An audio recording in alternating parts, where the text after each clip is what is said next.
Picture this. It's early morning, the sun is just coming up, and you're looking at these massive, towering steam plumes rising from a sprawling chemical plant.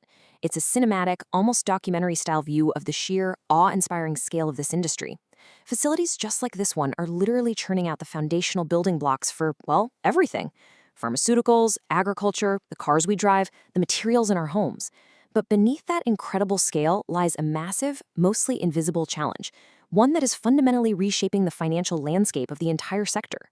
Welcome to this explainer, where we're going to unpack the absolute gold standard for tracking and managing direct greenhouse gas emissions in chemical manufacturing. Okay, let's dive into this, because there's a central theme we need to tackle right off the bat. Every single chemical produced, every molecule transformed in those giant facilities carries a hidden financial liability. We usually just think of chemicals in terms of their market value, right? Like what they can be sold for. But in today's global economy, creating that molecule generates emissions. And those emissions are increasingly carrying a very real, very heavy price tag. This isn't just an environmental checkbox anymore. It is a core financial and operational risk. If a company doesn't actively track and manage this hidden cost, they are risking devastating regulatory penalties and a massive loss of competitive advantage. Section 1, the Scope 1 Challenge. Let's transition from that massive macro plant view all the way down to the micro level. Imagine a stylized 3D schematic of a chemical reactor. To truly understand these hidden costs, we have to look closely at what the Sustainability Accounting Standards Board, or SASB, calls Scope 1 emissions. Let's translate that technical accounting jargon into plain English, shall we? Scope 1 simply refers to the direct greenhouse gas emissions that are physically released into the atmosphere right there at the chemical facility itself. According to the Greenhouse Gas Protocol, which is pretty much the undisputed gold standard for corporate accounting here, if the emissions come out of a smokestack, or a vent, or a pipe that the company directly owns or controls, that is a Scope 1 emission. It's their direct physical responsibility.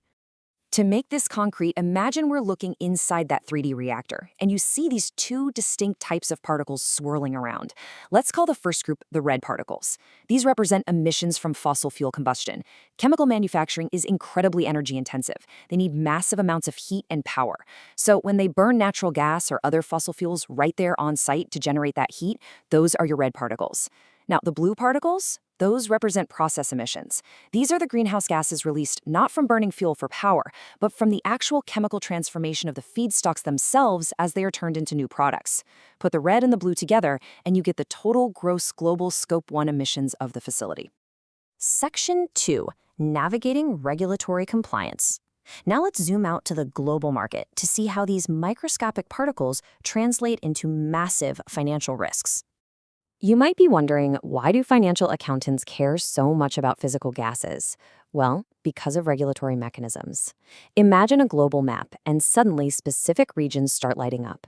The European Union Emissions Trading Scheme, the California Cap-and-Trade Program, the Quebec Cap-and-Trade System. The SASB standards highlight these exact, highly stringent regulatory frameworks.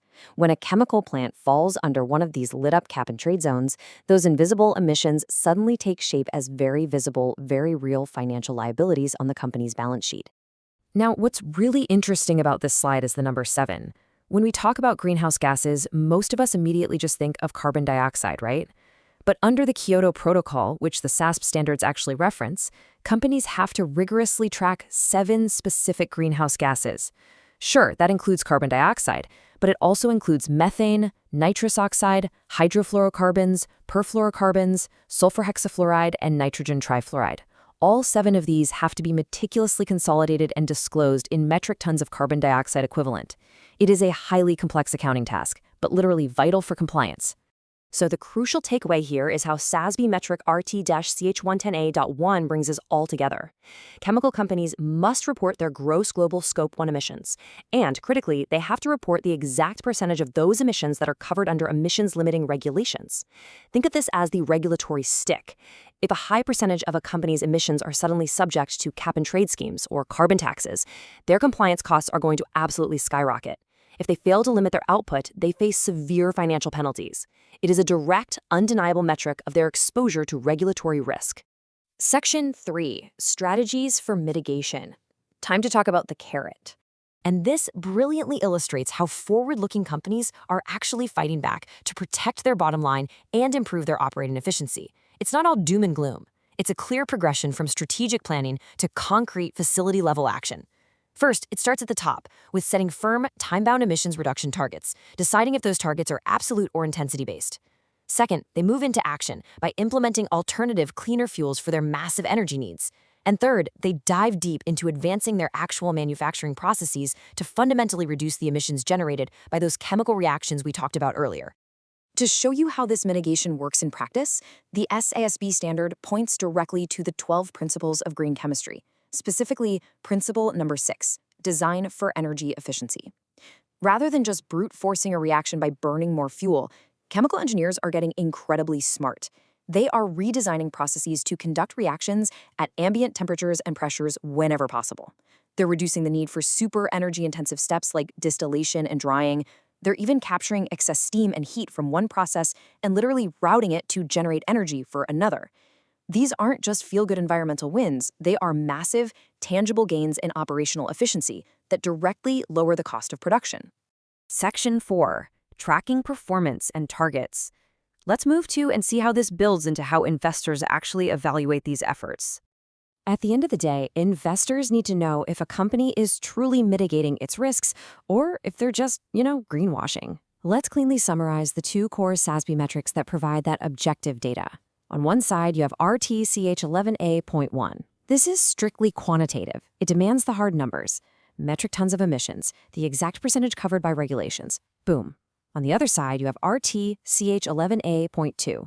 This requires a deep, qualitative discussion and analysis of the company's long and short-term strategy to actually hit those targets. What's the scope of the reduction, the timeline, the baseline year, the specific mechanisms for getting it done? Together, this proves that tracking emissions and mitigation strategies isn't just nice-to-have theory. It is a rigorous, standardized accounting practice. And the importance of this reporting has literally never been higher. The SASB standards are now fully integrated into the IFRS Foundation under the International Sustainability Standards Board. By managing Scope 1 emissions according to these globally recognized standards, chemical entities are aligning their corporate performance directly with tangible sustainability outcomes. They are giving investors transparent, apples-to-apples data, and ultimately, that reduces their regulatory risk, lowers their cost of capital, and dramatically strengthens their competitive positioning on the global stage. Which brings us to our final, ultimate question. The stakes for chemical manufacturing are huge right now. Regulations are tightening, carbon taxes are expanding globally, and those invisible emissions rising from the morning steam plumes are now highly visible liabilities on the balance sheet. But, as we've seen, with advanced tracking, green chemistry, and strategic mitigation, the pathway to success is clearly defined. The real question is, can the chemical industry innovate fast enough to turn its biggest regulatory liability into its greatest competitive advantage? It is an absolutely fascinating challenge, and it's one that will define the future of the entire resource transformation sector. Thanks so much for joining me for this explainer, and I really encourage you to keep exploring how these global standards are shaping the industries of tomorrow.